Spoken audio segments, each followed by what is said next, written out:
உங்கள் முயற்சிகள் வெல்லும் சேனல். வணக்கம். இன்னைக்கு நம்ம மீதம் உள்ள சாதத்தை வச்சு எப்படி போண்டா செய்யலாங்கிறத பார்க்கலாம் வாங்க. அதுக்கு தேவையான பொருட்கள் நம்ம பார்க்கலாம். மீதம் உள்ள சாதம் இருந்தால் நீங்கள் அது ஒரு கப் எடுத்துக்கோங்க. உருளைக்கிழங்கு ஒரு சின்ன உருளைக்கிழங்கு ஒன்று, பெரிய உருளைக்கிழங்கு ஒன்று எடுத்துக்கோங்க. அதை நல்லா வேக வச்சுக்கோங்க. பச்சரிசி மாவு ஒரு 4 டேபிள் ஸ்பூன் எடுத்துக்கோங்க. மிளகாத்தூள் உங்களுக்கு எவ்வளோ காரம் தேவையோ அந்த அளவுக்கு மிளகாத்தூள் எடுத்துக்கோங்க. ஒரே பெரிய வெங்காயம் எடுத்துக்கோங்க. இந்த போண்டா பொரிக்கிறதுக்கு எவ்வளோ தேவையோ அந்த அளவுக்கு ஆயில் எடுத்துக்கோங்க. ஆப்ப சோடா ஒரு பிஞ்ச் எடுத்துக்கோங்க. உப்பு தேவையான அளவு எடுத்துக்கோங்க. இப்போ மீதம் உள்ள சாதத்தை வச்சு போண்டா எப்படி செய்யலாங்கிறத பார்க்கலாம் வாங்க.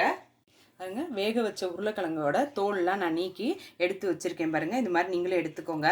அடுத்தது சாதத்தை எடுத்து மிக்சி ஜார் எடுத்துக்கோங்க. எடுத்துட்டு இதில் சேர்த்துக்கோங்க.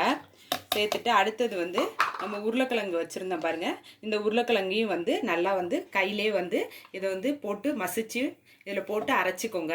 நான் இதை ஃபுல்லாக அரைச்சிட்டு உங்களுக்கு நான் காட்டுறேன். நம்ம மிக்சி ஜாரில் சாதமும் உருளைக்கிழங்கு போட்டு இந்த அளவுக்கு நீங்கள் அரைச்சிக்கோங்க. அரைச்ச சாதம் உருளைக்கிழங்கு பாருங்கள், அதை ஒரு கிண்ணத்தில் இதில் போட்டுக்கோங்க. போட்டுட்டு மிளகாத்தூள் எடுத்துருந்தேன் பாருங்கள். இந்த மிளகாத்தூளை இதில் சேர்த்துக்கோங்க. உப்பு இதையும் சேர்த்துக்கோங்க. உப்பு பத்தலைன்னா திரும்பி நான் பார்த்துட்டு வேணால் போட்டுக்கலாம். அரிசி மாவு எடுத்துருந்தேன் பாருங்கள். அரிசி மாவையும் கொஞ்சம் கொஞ்சமாக இதில் போட்டு கலந்துக்கோங்க. இப்போ ஆப்ப சோடா இருக்குது பாருங்கள், அதை இதில் போட்டுக்கோங்க. வெங்காயத்தை இந்த மாதிரி நல்லா பொடியாக நறுக்கி இதையும் சேர்த்துக்கோங்க. சேர்த்துக்கிட்டு இது நல்லா பிசைஞ்சு விட்டுட்டு நான் காட்டுறேன். பாருங்க, மிளகாத்தூள் எல்லாம் போட்டிருந்தேன் பாருங்கள், நல்லா பிசைஞ்சிக்கிட்டேன். இப்போ அடுப்பை ஆன் பண்ணிக்கோங்க. ஆன் பண்ணிவிட்டு இது மாதிரி ஒரு பேன் போட்டுக்கோங்க. நம்ம எடுத்து வச்சுருந்த இந்த ஆயிலை இதில் ஊற்றிட்டு இந்த ஆயில் அது சுடணும். அதுக்கப்புறம் நான் அடுத்தது என்னன்னு சொல்கிறேன். மாவு நல்லா பிசைஞ்சு வச்சுக்கிட்டேன். அதே மாதிரி எண்ணெயும் நல்லா காஞ்சிருச்சு. இப்போ இதில் நம்ம பிசைஞ்சு வச்சுருந்த இந்த சாதம் இது மிளகாத்தூள் எல்லாம் போட்டிருந்தேன் பாருங்கள். அது உங்களுக்கு எந்த அளவுக்கு தேவையோ அந்த அளவுக்கு உருட்டிக்கிட்டு இதில் இந்த எண்ணெயில் போட்டுக்கோங்க. இதே மாதிரி நான் எல்லாத்தையும் போட்டுட்டு உங்களுக்கு காட்டுறேன்.